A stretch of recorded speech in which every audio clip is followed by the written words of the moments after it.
Hello दोस्तों, नमस्कार। एक बार फिर से स्वागत है आपका हमारे channel Shiv Shakti knowledge centre में। और हम सीखने जा रहे हैं त्रिकोणमिति के अनुप्रयोग। ठीक है ना। ये जो हमारा त्रिकोणमिति का अनुप्रयोग चल रहा है उसमें हमने 4 क्वेश्चन पहले कंप्लीट कर लिए हैं। आज हमारा 5th क्वेश्चन होगा। ठीक है ना। चलिए हम सीखते हैं। हमारा 5th क्वेश्चन है, दिया गया है कि भूमि से 60 मीटर की ऊंचाई पर एक पतंग उड़ रहा है। तो ध्यान रहे, जैसे जैसे वो बोलता है वैसे वैसे हमें डायग्राम बनाते चलना है। ठीक है। ये भूमि है और उससे 60 मीटर के ऊपर, कितने मीटर, 60 मीटर के ऊपर क्या है, एक पतंग उड़ रही है। पतंग में लगी डोरी अस्थायी रूप से भूमि के एक बिंदु से बांध दी गई है। ठीक है ना। पतंग पर जो डोरी लगी हुई है वो भूमि से किसी पॉइंट पर बांध दी गई है, हमें पता नहीं है कहाँ बांध दी गई है। ठीक है। भूमि के साथ डोर का झुकाव कोण 60 डिग्री है, लेकिन उसमें बोला है कि भूमि के साथ डोर का झुकाव कोण कितना है, 60 डिग्री। हमने ये मान लिया कि भाई उसने यहाँ से बांध दिया, तो भूमि के साथ जो डोर है ये क्या है, ये वाली डोर है, इसका जो झुकाव कोण है कितना है, 60 डिग्री है। कितना दे रखा है, 60 डिग्री है। ठीक है।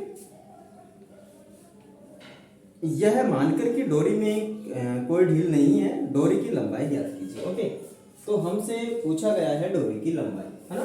मानिए भूमि है, धरातल है, और ये डोरी की लंबाई है यहाँ से लेकर यहाँ तक। क्या है, डोरी की लंबाई। ओके, और डोरी की लंबाई को हम x मान लेते हैं। ओके, यहाँ से लेकर यहाँ तक इसका कुछ नाम रख लेते हैं कि भाई हमने इसका नाम रख लिया A, B और C, क्योंकि ये एक 90 डिग्री एंगल बन गया है, यहाँ पर समकोण त्रिभुज बन गया है। ठीक है। हमें निकालनी है AC। क्या निकालनी है, AC, और BC दी गई है, इससे हमें कोई मतलब भी नहीं है। ठीक है ना। चलिए हम इसको सॉल्व आउट करते हैं। हम देखते हैं कि भाई इसमें क्या क्या दे रखा है। ठीक है। तो दिया है क्वेश्चन में क्या क्या दिया है, लंबाई दे रखी है किसकी, जो धरातल से पतंग की ऊंचाई, क्योंकि यहाँ पर एक पतंग उड़ रहा है, धरातल से पतंग की ऊंचाई, भूमि से पतंग की ऊंचाई, भूमि से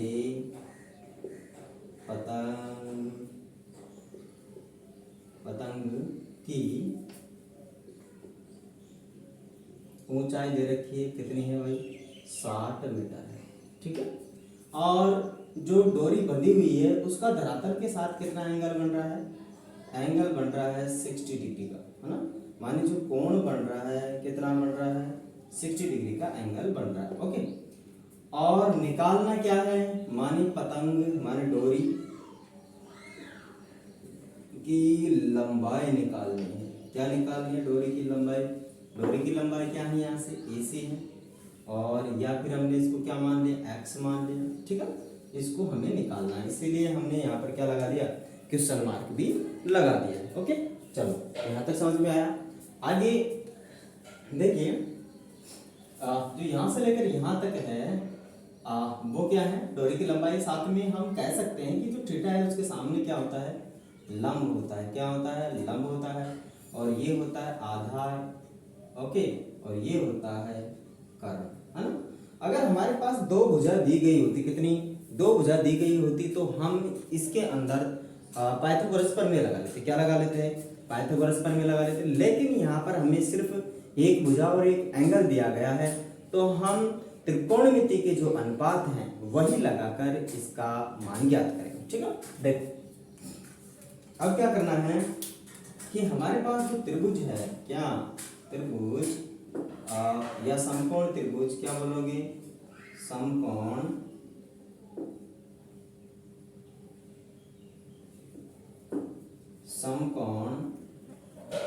त्रिभुज ABC में क्या करना है, ABC के अंदर देखो इसको निकालना है। जिसको निकालना है हम ऊपर रखते हैं, मानी हमें निकालना क्या है, हमें निकालना है AC निकालना है। क्या निकालना है, AC। ओके, और जो दिया गया है BC उसको नीचे रखना है, BC। ठीक है।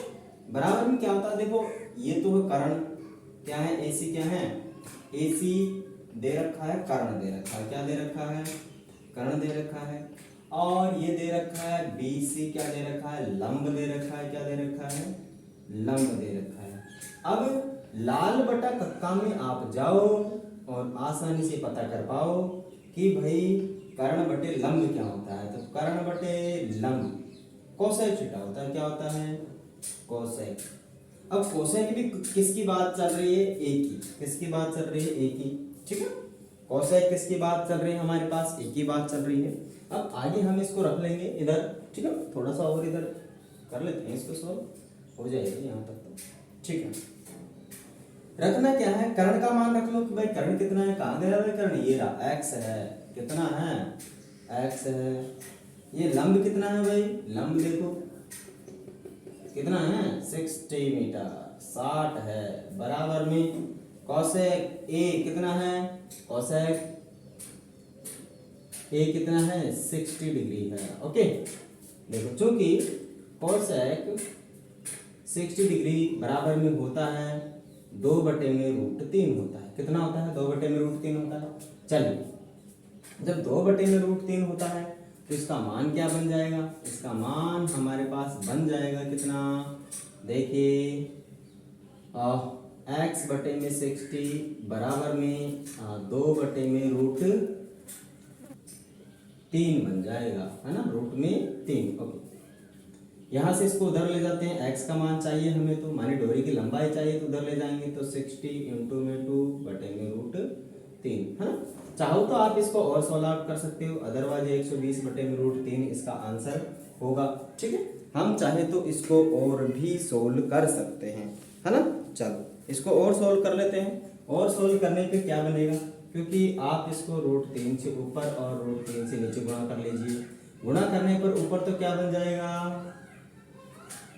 ऊपर बन जाएगा 60 × 2√3 और नीचे बन जाएगा 3। इसको इससे गुणा करेंगे तो ये इससे कट जाएगा। कितनी बार कटेगा? ये इससे 20 बार कट जाएगा, है ना। 20 बार काट लो तो ये कितना हो जाएगा? 40√3। ओके, 40√3 रूट मीटर किसकी लंबाई आ जाएगी? आपके एक्स की। और एक्स क्या है? डोरी की लंबाई। एक्स क्या मानी थी हमने?